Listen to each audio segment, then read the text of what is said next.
ವೀಕ್ಷಕರೇ, ಇವತ್ತು ನಾನು ನಿಮಗೆ ತೋರಿಸಿರ್ತಕ್ಕಂಥ ವಿಡಿಯೋದಲ್ಲಿ ಕಂಡಂಥ ದೃಶ್ಯ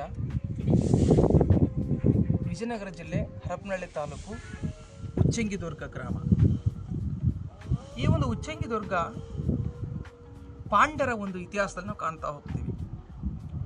ಉಚ್ಚಂಗಿದುರ್ಗದ ಪಾಂಡ್ಯರು ಕಲ್ಯಾಣಿ ಚಾಲುಕ್ಯರ ಸಾಮಂತ ಅರಸರಾಗಿ ತಮ್ಮ ರಾಜ್ಯಭಾರವನ್ನು ನಡೆಸಿರ್ತಕ್ಕಂಥ ಒಂದು ಇತಿಹಾಸವನ್ನು ನಾವು ಇಲ್ಲಿ ಕಾಣುತ್ತೇವೆ. ಈ ಒಂದು ಉಚ್ಚಂಗಿದುರ್ಗದ ಕೋಟೆ ಎರಡು ವಿಷಯಕ್ಕೆ ಪ್ರಸಿದ್ಧಿಯನ್ನು ಪಡೆದನ್ನು ನಾವು ಕಾಣ್ತಾ ಹೋಗ್ತೇವೆ. ಒಂದು, ಉಚ್ಚಂಗಿದುರ್ಗದ ಪಾಂಡ್ಯರು ತಮ್ಮ ಆಳ್ವಿಕೆಯನ್ನು ನಡೆಸಿ, ಈಗ ನಿಮ್ಮ ಕಣ್ಣಿಗೆ ಕಾಣ್ತಕ್ಕಂಥ ಈ ಕೋಟೆಗಳೇನಿದ್ದಾವೆ, ಈ ಕೋಟೆಗಳು ಅವರು ಭದ್ರವಾಗಿ ಕಟ್ಟಿರ್ತಕ್ಕಂಥದ್ದು ತಮ್ಮ ರಕ್ಷಣೆಗೋಸ್ಕರ. ಈ ಒಂದು ಇತಿಹಾಸ ಒಂದು ಕಡೆ ಆದರೆ, ಮತ್ತೊಂದು ಕಡೆ ಈ ಒಂದು ಉಚ್ಚಂಗಿದುರ್ಗವನ್ನು ನೆಲದ ನಕ್ಷತ್ರ ಅಂತ ಕರೀತಾರೆ, ಭೂ ಕೈಲಾಸ ಅಂತ ಕೂಡ ಕರೀತಾರೆ. ಅಂಥ ವಿಚಾರಕ್ಕೆ ಬಂದಾಗ, ಶಿವನ ಪತ್ನಿಯಾಗಿರುವಂತಹ ಪಾರ್ವತಿ ದೇವಿಯು ತನ್ನ ಮಗ ಪರಶುರಾಮನೊಂದಿಗೆ ಈ ಭೂ ಕೈಲಾಸಕ್ಕೆ ಬಂದಾಗ, ಈ ಒಂದು ಉಚ್ಚಂಗಿ ಕೋಟೆಯ ಪಕ್ಕದಲ್ಲಿರುವಂತಹ ಹಳ್ಳಿ ಹಿರೇಮೇಯೂರು ಅಥವಾ ಹಿರೇಮೇಗಳಗಿರಿ ಅಂತ ಕರೀತಾರೆ. ಈ ಒಂದು ಹಿರೇಮೇಗಳಗಿರಿಗೆ ಬಂದಾಗ ಪರಶುರಾಮನಿಗೆ ಅಲ್ಲಿ ತೊಟ್ಟಿಲನ್ನು ಕಟ್ಟಿ ನಿದ್ದೆಯನ್ನು ಮಾಡಿಸ್ಕೊಂಡು ಕರ್ಕೊಂಡು ಬರ್ತಾರೆ.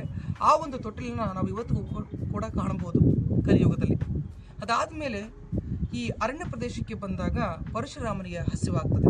ಆ ಹಸಿವಾಗಿರ್ತಕ್ಕಂಥ ಸಂದರ್ಭದಲ್ಲಿ ಆ ಉಚ್ಚಂಗಿಯ ದೇವಿ ಏನು ಮಾಡ್ತಾ ಹೋಗ್ತಾಳೆ, ಕುರಿಗಾಹಿಯನ್ನು ಹಾಲನ್ನು ಕೇಳ್ತಾಳೆ.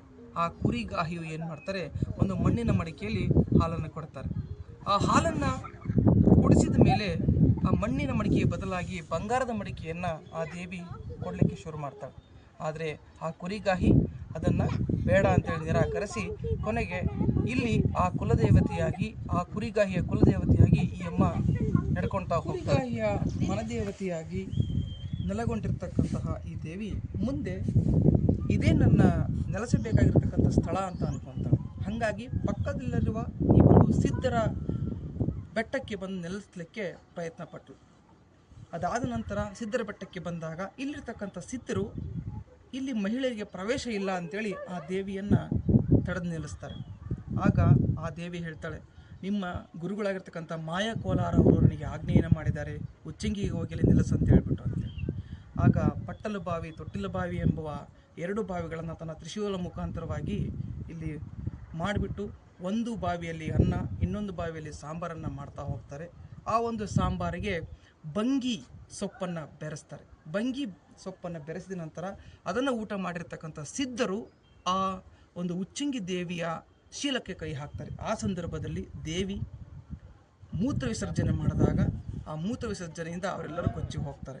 ಉಳಿದಿರ್ತಕ್ಕಂಥವ್ರು ಮೂರು, ಬೈರಿಸಿದ್ಧ, ಬ್ರಹ್ಮಸಿದ್ಧ, ಹೀಗೆ ಮೂರು ಸಿದ್ಧರನ್ನು ತನ್ನ ಒಂದು ಕೋಟೆಯ ಕಾವಲುಗಾರರನ್ನಾಗಿ ಮಾಡ್ಕೊತ ಹೋಗ್ತಾಳೆ ದೇವಿ. ಈ ರೀತಿಯಾಗಿ ಎರಡು ರೀತಿಯಲ್ಲಿ ಈ ಒಂದು ಉಚ್ಚಂಗಿದುರ್ಗ ಅಂತಕ್ಕಂಥ ಕೋಟೆ ಪ್ರಸಿದ್ಧಿಯನ್ನು ಪಡೆದಿರ್ತಕ್ಕಂಥ ನಾವು ಕಾಣ್ತಾ ಹೋಗ್ತೇವೆ. ಸಾಧ್ಯ ಆದರೆ ನೀವು ಕೂಡ ಈ ಒಂದು ನೆಲದ ನಕ್ಷತ್ರ ಅಥವಾ ಪಾಂಡ್ಯರ ರಾಜಧಾನಿ ಆಗಿರ್ತಕ್ಕಂಥ ಈ ಒಂದು ಉಚ್ಚಂಗಿದುರ್ಗಕ್ಕೆ ಕೋಟೆಗೆ ಬಂದು ಅಮ್ಮನ ಪ್ರಸಾದವನ್ನು ಪಡ್ಕೊಂಡು, ಅಮ್ಮನ ಆಶೀರ್ವಾದವನ್ನು ಪಡ್ಕೊಂಡು ಹೋಗ್ರಿ ಅಂತೇಳಿ ನಾನು ನಿಮಗೆ ಹೇಳಲಿಕ್ಕೆ ಇಷ್ಟಪಡ್ತೀನಿ. ಧನ್ಯವಾದಗಳು.